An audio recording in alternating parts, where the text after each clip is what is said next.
ఈ దత్తపుత్రుడు పక్క రాష్ట్రంలో ఈయనది శాశ్వత నివాసం. అడ్రస్ ఎక్కడ అంటే మన రాష్ట్రంలో ఉండదు, పక్క రాష్ట్రంలో ఉంటాడు, నాన్ లోకల్. ఇంకా ఆశ్చర్యకరమైన విషయం ఏమిటో తెలుసా? పక్క రాష్ట్రంలో శాశ్వత నివాసం ఉంటూ పక్కవాడు సీఎం కావాలని ఏకంగా పార్టీ పెట్టిన వాడు బహుశా దేశ చరిత్రలో ఎవడో ఉండడు, ఈయన తప్ప.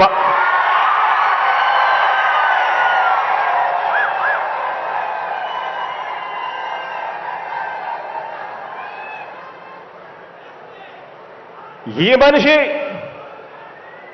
బాబు ముఖ్యమంత్రి అయితే చాలు, అవే నాకు 100 కోట్లు అని, బాబు కోసమే తన జీవితం అని,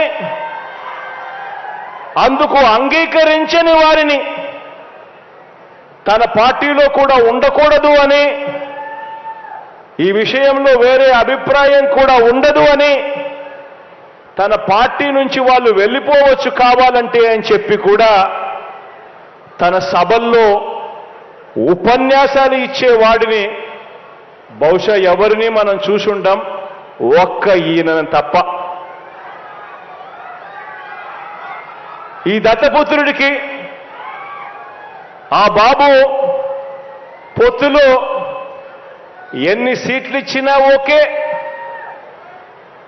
ఏ సీటు ఇవ్వకపోయినా ఓకే.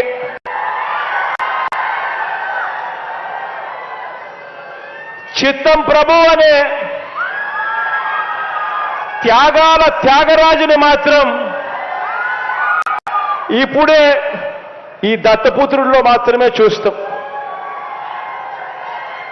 ఎవరైనా ప్రజల కోసం త్యాగాలు చేసేవాడిని చూశాం కానీ ఏకంగా ప్యాకేజీల కోసం త్యాగం చేసేవాడిని మాత్రం బహుశా ఎప్పుడు చూసుండం.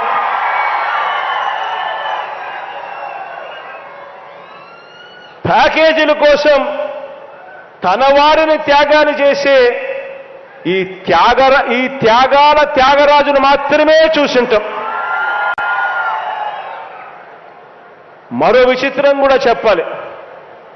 మరో విచిత్రం ఏమిటనంటే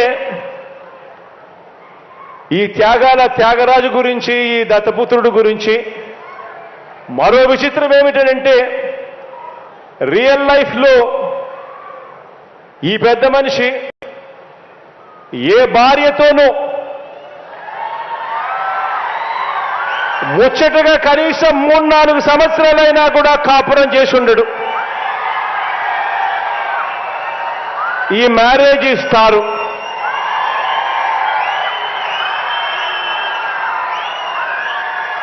ఆడవాళ్ళను కేవలం ఆట వస్తువులుగా మాత్రమే చూస్తూ పెళ్లి అనే ఒక పవిత్ర వ్యవస్థను, పెళ్లి అనే ఒక పవిత్ర సాంప్రదాయాన్ని మంటగలుపుతూ 4 ఏళ్లకోసారి పెళ్లి చేసుకోవడం, మళ్ళీ విడాకులు ఇచ్చేసేయడం, మళ్ళీ పెళ్లి చేసుకోవడం, మళ్ళీ విడాకులు ఇచ్చేసేయడం,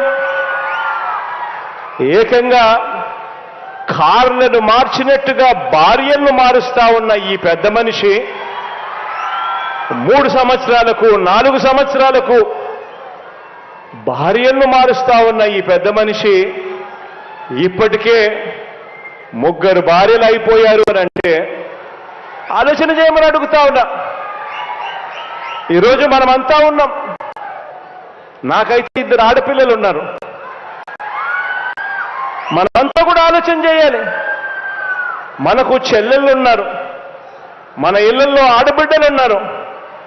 ఇలాంటి వాళ్ళు నాయకులు అవుతే, ఇలాంటి వాళ్ళు ముఖ్యమంత్రులు, ఎమ్మెల్యేలు అవుతే, ఇలాంటి వాళ్ళను ఇన్స్పిరేషన్గా తీసుకొని 4 ఏళ్లకొకసారి 3 ఏళ్లకొకసారి ఇదే మాదిరిగా ప్రతి ఒక్కడు కూడా చేయడం మొదలు పెడితే నిజంగా మన ఆడబిడ్డల పరిస్థితి ఏమిటి? మన చెల్లెళ్ళ పరిస్థితి ఏమిటి, మన ఆడబిడ్డల పరిస్థితి ఏమిటి? ఇలాంటి పరిస్థితిని, ఇలాంటి కార్యక్రమాలు చేసే ఇలాంటి వారిని సమాజంలో, రాజకీయాలలో ఇలాంటి వారికి కనీసం ఓటు వేయడం కూడా ధర్మమేనా అని చెప్పి కూడా ఆలోచన చేయమని కోరుతా ఉన్నా. ఆలోచన చేయమని అడుగుతా ఉన్నా. ఇలాంటి ఆయనేమో ఏ భార్యతోనూ కనీసం 3-4 సంవత్సరాలైనా కూడా కాపురం చేయలేడు. కానీ పొలిటికల్ లైఫ్లో మాత్రం చంద్రబాబు నాయుడుతో మాత్రం తన వివాహ బంధం కనీసం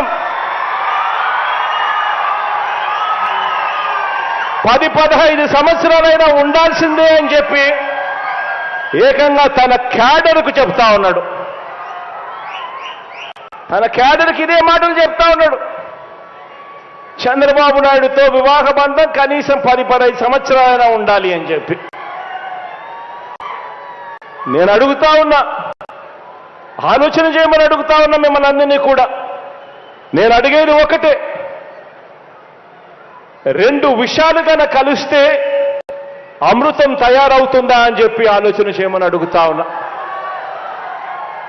4 వంచకులు కలిస్తే మంది పెరుగుతారు కానీ ప్రజలకు చేసే మంచి పెరుగుతుందా అని చెప్పి నేను అడుగుతా ఉన్నా.